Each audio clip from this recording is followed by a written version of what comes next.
Bu video ayollar ehtirosini oshiruvchi dorilar haqida.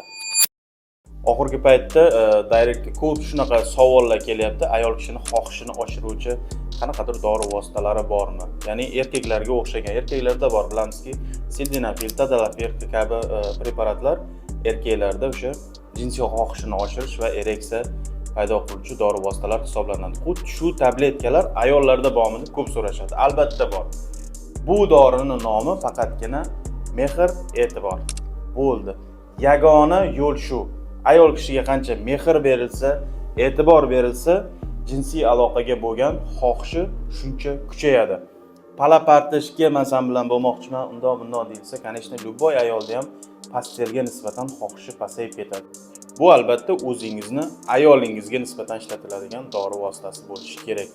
Mehr berasiz, e'tibor berasiz, har qanday Viagradan zo'r ta'sir ko'rsatadi.